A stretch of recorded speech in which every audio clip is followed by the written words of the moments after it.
We'll take a look at one more problem.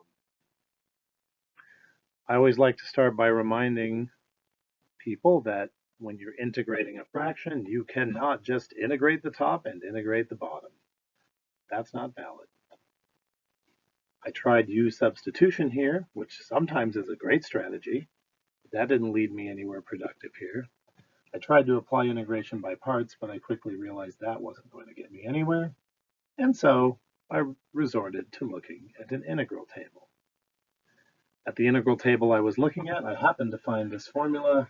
It's numbered 12 here only because it happened to be the 12th formula on my particular table. There are many, many integral tables out there on the internet. And it occurred to me that this isn't really quite the exact format of the thing that I'm integrating. You'll notice in the integral table, the denominator is factored. But if you look up at our problem here, you'll notice it's not factored. So what I did was I factored it. Now, for those of you who are taking Math 122 from me at City College, I realize that for many students, this kind of factoring is often neglected in most high school courses, or some anyways, and so I've embedded a separate factoring video in this lesson in our Canvas shell. And if you're wondering how I factored this, you can check out that video and see. But taking for granted that this is the factorization of the denominator of the original problem, now you can see that as long as we just put a 1x instead of x, that this matches the integral table exactly. And now all we have to do is plug in a equals 5, b equals 7, c equals 1, and d equals 2 into the right-hand side of formula 12, and we're done.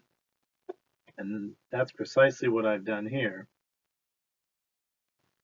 Do a little simplification, problem solved. Integral tables are a great strategy when you can find an integral table that has the integral you're looking for.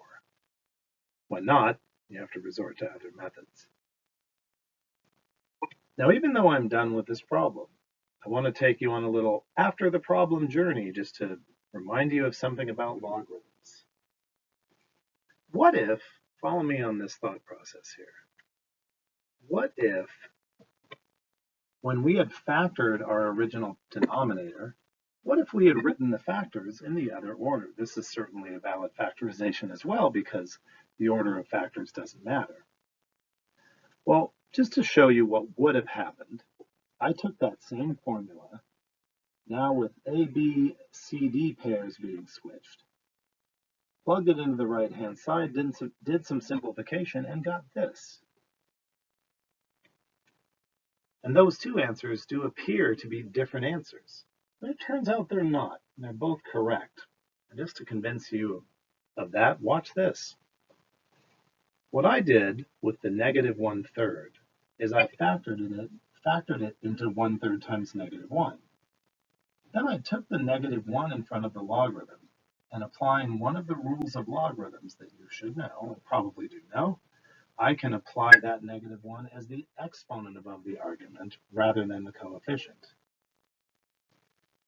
And since anything to the negative 1 power is its reciprocal, you can see that these two answers do in fact work out to be the same.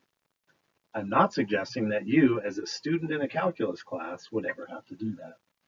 I'm simply pointing out that these two apparently different looking answers actually are the same answer.